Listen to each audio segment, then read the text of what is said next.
दोस्तों, ये बात तब की है जब एक बार मेरे अंकल मुझे एक होटल में ले गए।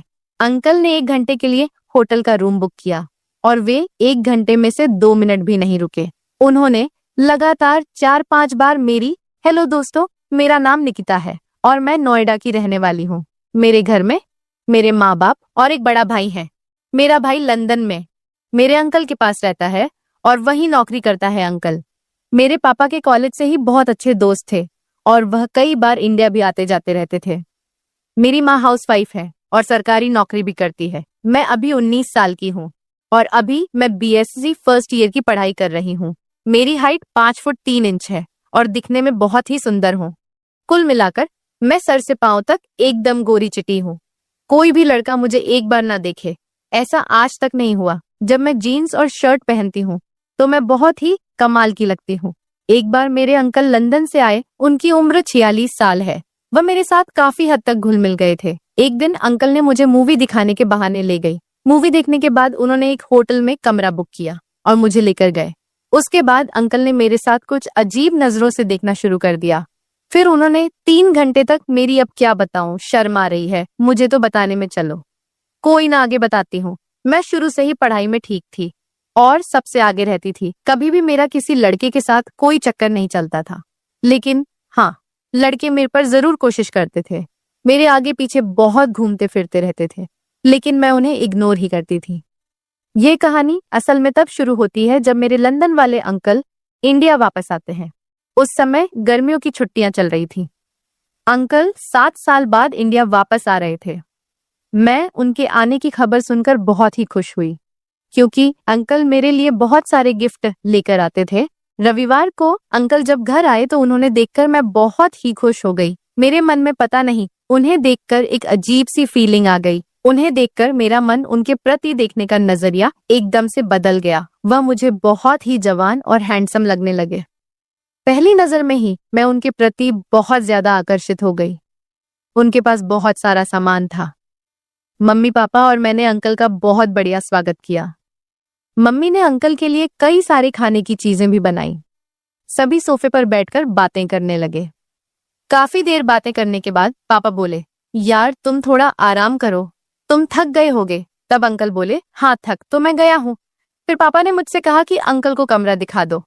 हमने अंकल के लिए गेस्ट रूम बहुत अच्छे तरीके से सजाया था। हमारा गेस्ट रूम ऊपर वाले मंजिल पर था और मैं अंकल को गेस्ट रूम की तरफ ले गई। मम्मी टेबल पर खाने का सामान उठाने लगी और पापा अपने कमरे में चले गए। ऊपर जाते समय अंकल ने मुझसे कहा, निकिता तुम तो बड़ी हो गई हो और बहुत सुंदर लग रही हो। मैं अंकल की बात सुनकर खुश होकर मुस्कुराते हुए कहा, अंकल जी यह तो बात आप सही कह रहे हो। मैं अब बड़ी हो गई हूँ और आप भी कोई कम नहीं लग रहे। किसी से भी आपकी बॉडी शोड़ी को देखो, इस उम्र में भी जवान लग रहे हो।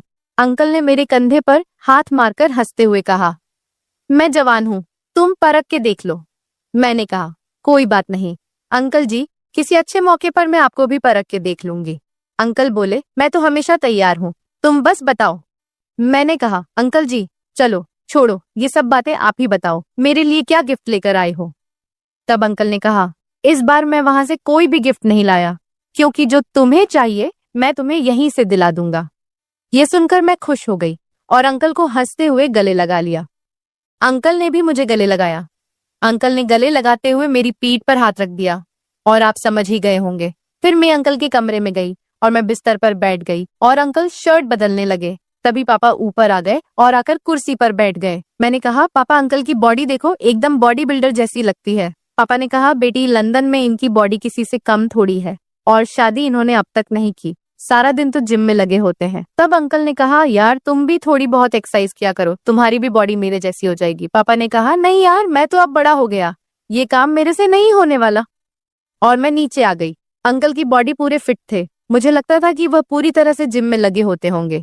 एक बार तो उनकी बॉडी और शरीर देखकर मुझे डर भी लगा कि जब हम दोनों साथ होंगे तो मेरा क्या होगा। मेरी तो हालत थोड़ी सी खराब होने लगी थी। उस वक्त मैंने कहा, चलो जब मिलेंगे तब देखा जाएगा। कुछ देर बाद पापा भी नीचे आ गए। मैंने मम्मी से कहा और मम्मी पापा को कहने लगी कि पनीर की सब्जी बनाई निकिता के अंकल को। पनीर की सब्जी बहुत पसंद है। मम्मी ने कहा, मुझे भाई साहब की पसंद के बारे में पता है, मैं पनीर की ही सब्जी बना रही हूँ। फिर पापा कमरे में चले गए। जब डिनर रेडी हो गया तो मम्मी ने कहा कि अंकल को बुला लो। मैं अंकल के कमरे में जाकर कहा, आ जाओ जी, डिनर रेडी है। जब मैं वहां से वापस आने लगी तो अंकल ने मेरा हाथ पकड़ लिया और मुझे अपने करीब खींच लिया। मैंने कहा, इतना लालच भी ना करो अंकल जी, यहाँ नहीं, बहुत रिस्क है, कोई देख लेगा, जैसे ही फ्री टाइम मिले ये सब तब। फिर इस बार अंकल ने हंसकर कहा, कोई बात नहीं, आगे बनाते प्लान। फिर फ्री टाइम का। फिर मैं भी हंस पड़ी। हम दोनों नीचे आ गए। डिनर करने के बाद पापा, मम्मी और अंकल काफी देर तक बातें करते रहे। अंकल उन्हें अपने लंदन की बातें बता रहे थे और मैं बोर होकर अपने कमरे में सोने चली गई। सुबह मम्मी ने आकर जगाया तो मैंने कहा, मम्मी मुझे थोड़ी देर और सोने दो। मम्मी ने कहा, थोड़ी देर में तेरे पापा ऑफिस चले जाएंगे और तुम अंकल को शहर घुमाने ले जाना, नहीं तो यहाँ सारा दिन बोर हो जाएंगे। मैंने कहा, ठीक है, घुमा लाऊंगी शहर। मैं उठकर रेडी होने लगी। मैंने एक ड्रेस पहना। जब मैं खाना खाने के लिए जाने लगी तो अंकल ने कहा, खाना तो हम बाहर ही खाएंगे। मैंने कहा, ठीक है। फिर अंकल और मैं बाहर चले गए। मैंने पूछा, हाँ जी बताओ जनाब, पहले कहाँ जाना है? अंकल ने कहा, पहले तो खाना खाने जाते हैं। मैंने कहा, ठीक है। फिर हम सीधे बस पकड़कर एक अच्छे से रेस्टोरेंट में गए। वहां हमने खाना खाया और फिर हम एक पार्क में चले गए। वहां पार्क में हर तरफ कपल ही कपल नजर आ रहे थे। फिर अंकल बोले, क्या सोच रही हो? मैंने कहा, कुछ नहीं अंकल जी। तो अंकल बोले, कोई बात नहीं, हम भी एक कपल ही हैं। फिर क्या हुआ? तुम मुझसे थोड़ी सी छोटी हो, पर चल जाएगा। मैंने हंसकर कहा, हाँ यह तो है। इसके बाद अंकल बोले, आज मैं तुम्हें शॉपिंग करवा कर लाऊंगा, बढ़िया बढ़िया शर्ट और जीन्स दला कर लाऊंगा। फिर हम एक बड़े से मॉल में चले गए। वहां अंकल ने मुझसे कहा, जो तुम्हें बढ़िया लगता है वह खरीद लो। मैंने टी शर्ट और जीन्स सिलेक्ट की और चेंज करके भी देखा।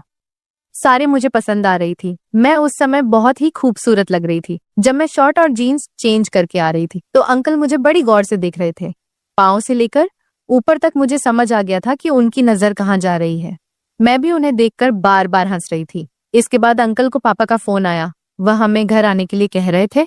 मैं अंकल से नाराज होकर बोली, अंकल अब तो मजा आने लगा था और अब हमें घर जाना पड़ेगा। अंकल कहने लगे, गुस्सा क्यों कर रही हो, मैं अभी 20 दिन यहीं हूँ, तुम्हें पूरे नजारे दूंगा, टेंशन मत लो, कल फिर आ जाएंगे। मैं खुश हो गई और अंकल के साथ घर चली गई। घर जाकर मैंने मम्मी को सारे कपड़े दिखाए तो मम्मी कहने लगी, कपड़ों पर इतना खर्चा करने की क्या जरूरत थी? अंकल ने कहा, क्या हुआ, इस बार मैं लंदन से कुछ नहीं लाया निकिता के लिए, तो मैंने यहीं शॉपिंग करा दी। इसके बाद पापा और अंकल अपनी महफिल सजाने के लिए छत पर चले गए। अगले दिन मैं और अंकल घूमने के लिए फिर से चल पड़े। आज हम एक बढ़िया सी मूवी देखने गए तो अंकल बहाने से जब हंसने वाला सीन आता तो मेरे गले में अपनी बाहें डाल लेते और मेरे हाथों में हाथ फेरते रहते। मुझे अंकल का ऐसा करना बहुत अच्छा लग रहा था। मुझे अंकल के साथ बहुत अच्छा फील हो रहा था। ऐसा लग रहा था कि जैसे अपना अपना जुड़ाव हो रहा हो। इसके बाद अंकल मुझे होटल में लेकर गए। मैंने पूछा, होटल में क्यों जा रहे हो? तो बोले, तुम ही तो कह रही थी कि खुला जैसा टाइम मिलना चाहिए। फिर खुला समय तो होटल में ही मिलेगा और हमें थोड़ा सा टाइम भी मिलेगा। मैंने कहा, अंकल जी आप प्लान बहुत बढ़िया बनाते हो, कोई भी शक नहीं करेगा कि हम घूमने गए हैं। मैंने हंसते हुए कहा, अंकल जी आप बहुत होशियार हो। अंकल बोले, चल अब टाइम वेस्ट ना कर। हम एक अच्छे से होटल में पहुंचे और अब एक कमरा बुक किया। कमरा बहुत ही बड़ा था और वहां एक टीवी था, बेड पूरा आरामदायक था। वहां बैठकर बहुत अच्छा लग रहा था। इसके बाद अंकल ने एक पिज्जा और 2 ड्रिंक ऑनलाइन ऑर्डर की। पिज्जा खाने के बाद अंकल ने मेरी बातें सुनते हुए कहा, अब मूड ठीक है निकिता? मैंने कहा, अंकल जी मेरा मूड तो पहले दिन से ही ठीक है, जब से आपको देखा है। बस अब देर ना करो, जल्दी जल्दी जो करना। उसके बाद अंकल ने बिना देरी किए जो करना था वह शुरू कर दिया। अंकल वास्तव में बहुत ही फिट थे, उनमें बहुत ताकत थी। हम होटल में 3 घंटे तक रुके थे और उन घंटे में से अंकल ने 2 मिनट भी आराम नहीं किया। मुझे नहीं पता उन्होंने क्या खाया था। मेरी हालत तो ऐसी थी कि मैं क्या बताऊं। बहुत बुरा लग रहा था। अंकल ने मुझे बोलने लायक ही नहीं छोड़ा। मन ही मन में अंकल को ऐसी बातें बता रही थी, पर बात करने से ज्यादा मुझे अच्छा लग रहा था। सब कुछ क्लियर होने के बाद हम घर चले गए। उसके बाद तो हमारा घर में ही चलता रहा। अंकल चोरी चोरी रात को मेरे कमरे में आ जाते। कभी कभी मैं उनके कमरे में चली जाती थी। कोई भी दिन ऐसा नहीं था जिस दिन मैं या अंकल मेरे कमरे में नहीं आते थे। मैंने उनके साथ 20 दिन बहुत अच्छे गुजारे। 20 दिन अंकल के साथ कैसे बीत गए पता ही नहीं चला। हमने बहुत आनंद लिया। मुझे अंकल के साथ बहुत अच्छा लग रहा था और यह दिन मैं कभी नहीं भूल सकती। तो दोस्तों, उम्मीद करती हूँ कि आपको यह कहानी पसंद आई होगी। अगर पसंद आई है तो प्लीज वीडियो को लाइक कीजिए और अपने दोस्त के साथ शेयर कीजिए। और अगर चैनल पर नए हैं तो चैनल को भी सब्सक्राइब करना बिल्कुल भी ना भूले। दोस्तों, मिलते हैं फिर ऐसी और एक कहानी के साथ। तब तक आप अपना ख्याल रखें। हेलो एवरीवन, कैसे हो आप सब? आशा करती हूँ सब अच्छे होंगे। ये कहानी प्रमोद और प्रमोद भाई भाभी की है, जो कि एक सच्ची घटना पर आधारित है। प्रमोद कहता, एक दिन सुबह का समय था। भाई काम पर गया था और भाभी ने मुझे नाश्ता दिया और कहा मैं नहाकर आती हूँ। और तब तक मैंने नाश्ता कर लिया था और फिर मैं टेलीविजन देखने बैठ गया। तभी भाभी ने मुझे आवाज दी, प्रमोद मेरे कपड़े दे दो। मैंने उधर टेबल पर रखे हैं। ये सुन के मैंने भाभी की ड्रेस उठाई और तभी फिर से बोली, प्रमोद वहां मेरे अंदर के कपड़े भी थे। ये सुन के मैं उस वक्त थोड़ा असमंजस में पड़ गया, लेकिन भाभी को कपड़े देते समय मैं सावधान था, क्योंकि भाभी का सम्मान करना भी जरूरी था। बल्कि मैं थोड़ा ख्यालों में खो गया। मैं भाभी को देखने लगा मानो वह मेरे सामने खड़ी हो।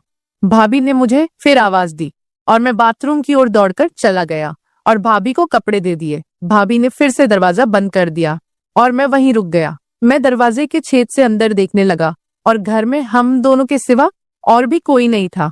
बस घर में सिर्फ हम दोनों ही थे। भाभी नहा चुकी थी और अपने कपड़े बदल रही थी। मैं सिर्फ उसका पिछला हिस्सा ही देख पा रहा था। कुछ देर बाद वह बाहर आए और नमस्कार दोस्तों, में प्रमोद। यह तब की बात है जब मैं 12 साल का था। मैं बहुत छोटा था जब मैं गर्मी की छुट्टियों में भाई के पास गया था। जब मैं 10वीं क्लास में था तो मेरी भाभी थोड़ी मोटी थी, लेकिन वह बहुत ब्यूटीफुल लग रही थी। वह हर वक्त शॉर्ट कपड़े पहनती रहती थी। पूरे दिन घर पर सिर्फ मैं और मेरी भाभी ही होते थे, क्योंकि भाई काम पर जाते थे और भाभी बचपन से ही काम ज्यादा नहीं करते थे। वे मेरे बारे में सब कुछ जानती थी, तो वह मुझे अपने पास बुलाकर पकड़ लेती और गले लगा लेती। हम हर दिन ऐसा करते थे, लेकिन अब मैं थोड़ा बड़ा हो गया था और मुझे उसका पकड़ना बहुत अच्छा महसूस होता था। जब वह मुझे गले लगाती थी तो मेरा साथी बड़ा हो जाता था। फिर मैंने तुरंत ही गले लगा लिया करता था और मजे लेने लगता था। मैं एक फेस्टिवल उत्सव के लिए उनके पास गया था। कुछ दिन बीत गए थे। हर दिन सुबह के वक्त भाई काम पर जाते थे और भाभी ने मुझे नाश्ता दिया और कहा मैं नहा कर आती हूँ। तब तक मैंने नाश्ता कर लिया और टेलीविजन देखने बैठ गया। तभी भाभी ने मुझे आवाज दी, प्रमोद मेरे कपड़े दे दो। मैंने टेबल पर रखे हैं। मैंने भाभी की ड्रेस उठाई और तभी भाभी ने फिर से बोला, वहां मेरे अंदर के कपड़े भी थे। मैं उस वक्त थोड़ा असमंजस में था, लेकिन भाभी के कपड़े देते समय मैं सावधान था, क्योंकि भाभी का सम्मान करना भी जरूरी था। हालांकि मैं थोड़ा ख्यालों में खो गया था। मैं भाभी का रूप देखने लगा मानो वह मेरे सामने खड़ी हो। तभी फिर से भाभी की आवाज आई और मुझे बुलाने लगी। फिर मैं जल्दी से बाथरूम की ओर चला गया और कपड़े उन्हें दे दिए। भाभी ने फिर दरवाजा बंद कर दिया और मैं वहीं रुक गया। मैं दरवाजे की दरार से अंदर देख रहा था और उस समय घर में और हम दोनों के सिवा कोई नहीं था। बस हम दोनों ही घर पर थे। भाभी नहा रही थी और अपने कपड़े बदल रही थी। मैं सिर्फ उनको पीछे से देख रहा था। कुछ टाइम बाद वह बाहर आई और मुझसे बोली, प्रमोद तुम भी नहा लो। मैं तुरंत वहां से निकल गया और नहाने अंदर चला गया। उधर भाभी के अंदर वाले कपड़े लटके हुए थे। मैंने उसे हाथ में ले लिए और उसकी महक में खो गया और फिर नहाने लगा। और नहाने के बाद कमर पर तौलिया लपेटकर बाहर आया और बोला, भाभी मेरे कपड़े दे दो। भाभी ने मुझे कपड़े दिए और मैं जल्दी से कपड़े पहनकर तैयार होकर रसोई में चला गया। भाई काम पर जा रहे थे। भाभी रसोई में दोपहर का खाना बना रही थी। जब मैं वहां पहुंचा तो उसने मुझे गले लगा लिया। उस वक्त मैं उसके करीब रहकर खुश था। मेरे मन में कहीं ना कहीं ऐसा कुछ होने लगा। मैंने भाभी से पूछा, क्या मैं कोई आपकी मदद कर सकता हूँ? भाभी ने बोला, नहीं, तुम यहीं चुपचाप बैठे रहो। फिर भाभी बातें करती हंसती खेलती खाना बनाने लगी। दोपहर के भोजन के बाद हम आराम करने चले गए। भाभी चादर ओढ़कर सो गई और बोली, प्रमोद तुम भी इधर ही सो जाओ, मैं आज बहुत थक गई हूँ। भाभी की आवाज में कुछ खास था और उस पर कई सवाल खड़े हो गए। भाभी बोली, बदन भी बहुत दर्द कर रहा है। मैंने तुरंत भाभी से पूछा, क्या मैं आपके शरीर को आराम दे सकता हूँ अगर आपको कोई दिक्कत नहीं हो? तो भाभी ने कहा, नहीं। मैंने फिर पूछा। मैं भाभी के पीछे ही पड़ गया और बोला, भाभी बोलो, थकान हो रही है तो मैं आराम दे सकता हूँ। फिर भाभी ने कहा, ठीक है। मैं धीरे धीरे भाभी के पैर दबाने लगा और आराम देते देते भाभी के घुटनों को भी आराम देके मैं रुका और अब भाभी की वह चीज भी दिख रही थी। मैंने उससे पूछा, भाभी ऊपर भी आराम देना है क्या? तो भाभी बोली, हाँ मुझे बहुत आराम मिलेगा। धीरे धीरे कपड़े उठाए और मैं भाभी का आकार भी देख सका। उस दृश्य को देखकर मुझे एक अलग ही अनुभव हुआ। उसी पल मेरा ध्यान उस चीज पर रुक गया और मैं पूरी तरह से भ्रमित था। भाभी बोली, प्रमोद अब रुको, अब मैं भी तुम्हारे पैर दबाती हूँ, तुम्हारे भी पैर दर्द कर रहे होंगे। वह मेरे पैर दबाने लगी और उसके नाजुक हाथों के स्पर्श से मुझे बहुत अच्छा महसूस हो रहा था। भाभी मेरे पैरों को दबाते हुए मुझे आराम दिया और फिर हम वहीं सो गए। अब मुझे थोड़ा बेहतर महसूस हुआ। फिर भी मैंने उनसे पूछा कि भाभी क्या मैं आपको गले लगा सकता हूँ? भाभी ने मुस्कुराते हुए जवाब दिया, क्यों नहीं लगाओ? तुम ऐसे क्यों पूछते हो? हम दोस्त है ना? भाभी बहुत होशियार थी और सब कुछ जानती थी। जब मैं छोटा भी था तो भी ऐसा ही करती थी। फिर गले मिलने के बाद हम दोपहर को सो गए। दोपहर को हम अच्छी नींद सोए और शाम को जाग गए। सब बातों का ध्यान रखा गया क्योंकि शाम को मेरे भैया आ रहे थे। भैया काम से आए और हमने खाना खाया। भाभी ने कुछ खास पकवान बनाए थे जिससे सबके चेहरे खिले हुए थे। वहां का पूरा माहौल खुशियों से भरा हुआ था। भाभी ने मेरे भाई के लिए बिस्तर नीचे हॉल में लगा दिया। उसके बाद मैं भाभी के साथ बिस्तर पर सो गया। चूंकि हम दोपहर में अच्छी नींद लेते थे इसीलिए हमें रात में नींद नहीं आती थी। रात के 2 बजे थे, फिर भी मुझे नींद नहीं आ रही थी। भाभी एक करवट से दूसरी करवट लेकर सो रही थी, लेकिन उन्हें भी नींद नहीं आ रही थी। कमरे में एक छोटा सा लाल बल्ब जल रहा था और बाकी कमरा अंधेरे में डूबा हुआ था। उस शांत वातावरण में हमारे मन में विचारों की लहरें दौड़ रही थी। एक दूसरे के साथ होने के कारण उस पल का रहस्य हमारे दिमाग में घूम रहा था। मैं और भाभी अंधेरे में जाग रहे थे। भाभी ने मुझसे कहा, शांत रहो प्रमोद, शोर मत करो, सुबह के 4 बजे है। और फिर वह सो गई। सुबह हम देर से उठे। भैया उसे जगाने आए और बोले, जल्दी उठो, मैं काम पर जा रहा हूँ। हम उसकी आवाज सुनकर जाग गए और कुछ ही देर में नहाकर तरोताजा हो गए। भाभी ने मेरे लिए कुछ खास व्यंजन बनाए थे ताकि हमारे दिन की शुरुआत अच्छी हो। मेरे पसंदीदा भोजन की महक ने रसोई में एक विशेष माहौल बना दिया और भाभी मुस्कुराकर मुझसे बोली, चलो अब नाश्ता कर लेते हैं। उसने मुझे चाय और नाश्ता दिया और फिर नहाने चली गई। नाश्ता करते समय मुझे वह घटनाएं याद आ रही थी और सोचा कि क्यों ना दोपहर को भाभी से इस बारे में बात की जाए। तभी भाभी ने मुझे अपने कपड़े देने के लिए बुलाया और मैं भाभी पास कपड़े ले गया और हमेशा की तरह दरवाजे की दरार से दिखा। नहाने के बाद भाभी खाना बना रही थी। मैंने उससे पूछा, भाभी खाना तैयार हुआ क्या? उन्होंने जवाब दिया, हाँ थोड़ा सा बाकी है। फिर हमने खाना खाया और आराम करने के लिए बिस्तर पर चले गए। मैं और भाभी चादर में सो गए। उन्होंने मुझे गले लगाया, मैंने भी गले लगाया। मैंने भाभी की तरफ देखा और कहा, क्या मैं एक पूछ सकता हूँ? भाभी ने सोचते हुए कहा, पूछो। मैंने आगे कहा, भाभी रात को पति पत्नी क्या करते हैं? भाभी ने मुस्कुराकर जवाब दिया, कुछ नहीं करते। फिर बोली, पति पत्नी जो करते हैं वही करते हैं। जब तुम बड़े हो जाओगे और शादी कर लोगे तब तुम्हें समझ आएगा। लेकिन फिर भी तुम्हें बताती हूँ, पति और पत्नियां वही करते हैं जो जानवर करते हैं। और मैंने कुत्ता और कुतिया को करते देखा था। और भाभी बोली, वैसा ही पति पत्नी करते हैं। मैंने उनसे पूछा, अरे भाभी यह क्या सिर्फ पति पत्नी के लिए है? भाभी जवाब दिया, नहीं, कोई भी कर सकता है, लेकिन इसे निजी रखना महत्वपूर्ण है। ये एक रहस्य है, अगर किसी को पता चल गया तो बड़ी बदनामी हो सकती है। मैंने थोड़ा आश्चर्य से पूछा, क्या ऐसा हो सकता है? उसके बाद मैंने विषय बदलते हुए कहा, भाभी क्या आज हम कोई नई चीज कर सकते हैं, क्योंकि आज मुझे नींद नहीं आ रही है। तो वो मुस्कुराकर बोली, कोई बात नहीं, चलो ऐसे ही लेटे रहते हैं। फिर हम गले मिले। मैंने उन्हें पकड़ लिया और कहा, भाभी आप भी मुझे गले लगा लो। फिर एक अनोखा जादू हुआ।